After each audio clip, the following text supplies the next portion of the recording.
UGC net प्रथम प्रश्न पत्र के लिए इस पूर्ण, व्यवस्थित और व्यापक मार्गदर्शिका में आपका स्वागत है। हम टीचिंग और रिसर्च एप्टीट्यूड पर ध्यान केंद्रित करते हुए सभी 10 इकाइयों का गहन विश्लेषण करेंगे। हमारा पहला भाग परीक्षा के स्वरूप और सफल होने की रणनीति पर केंद्रित है। सफलता के लिए नवीनतम अंकन योजना, प्रश्नों के विभाजन और प्रभावी समय प्रबंधन का विश्लेषण आवश्यक है। नवीनतम परीक्षा पैटर्न के अनुसार पेपर 1 में 50 बहुविकल्पीय प्रश्न होते हैं, प्रत्येक 2 अंक का। कुल 100 अंक हैं। सबसे महत्वपूर्ण बात यह है कि कोई नकारात्मक अंकन नहीं है। भाग 2 में हम इकाई 1 से 5 तक के विस्तृत पाठ्यक्रम पर ध्यान केंद्रित करेंगे। इसमें शिक्षण, शोध, बोध, संप्रेषण और गणितीय तर्क पर आधारित मुख्य पाठ्यक्रम शामिल है। इकाई 1 शिक्षण अभिवृत्ति में हम शिक्षण के स्तरों, शिक्षार्थी की विशेषताओं और मूल्यांकन प्रणालियों को समझेंगे।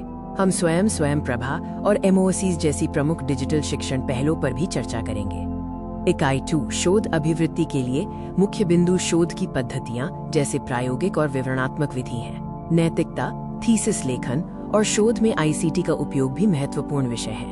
इकाई 3 और 4 बोध और संप्रेषण से संबंधित हैं। बोध के लिए गद्यांश से 5 प्रश्न हल करना एक स्कोरिंग क्षेत्र है। संप्रेषण में प्रकार, बाधाएं और जन मीडिया का प्रभाव शामिल है। इकाई 5 और 6 में गणितीय योग्यता और युक्ति संगत तर्क शामिल हैं। गणितीय योग्यता में संख्या, श्रृंखला और अनुपात पर ध्यान दें। युक्ति संगत तर्क में भारतीय तर्कशास्त्र और हेत्वाभास फैलेसीज महत्वपूर्ण हैं। भाग 3 इकाई 6 से 10 के विस्तृत पाठ्यक्रम को कवर करेगा। इसमें NDI, ICT, पर्यावरण और उच्च शिक्षा की जटिल अवधारणाओं का संकलन है।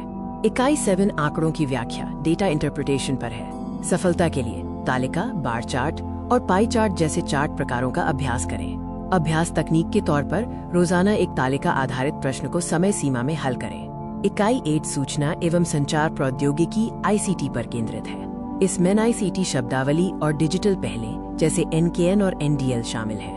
इकाई 9 लोग, विकास और पर्यावरण से संबंधित है। वैश्विक विकास लक्ष्यों और प्रदूषण के स्वास्थ्य प्रभावों पर ध्यान दें। अंतर्राष्ट्रीय समझौतों और NEPCC मिशनों से भी प्रश्न पूछे जाते हैं। इकाई 10 उच्च शिक्षा प्रणाली से संबंधित है। इसमें प्राचीन और स्वतंत्रतोत्तर भारत में संस्थानों का विकास शामिल है। NEP 2020 और उच्च शिक्षा नियामक ढांचा HECI सबसे महत्वपूर्ण फोकस क्षेत्र है। इस 90 दिवसीय कार्य योजना का पालन करें। पहले 30 दिनों में अवधारणाओं को समझें। 31 से 60 दिनों में PYQ का अभ्यास करें। 61 से 80 दिनों में मॉक टेस्ट दें और अंतिम 10 दिनों में तीव्र पुनरीक्षण करें।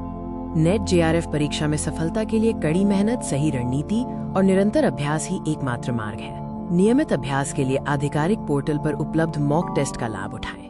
शुभकामनाएं।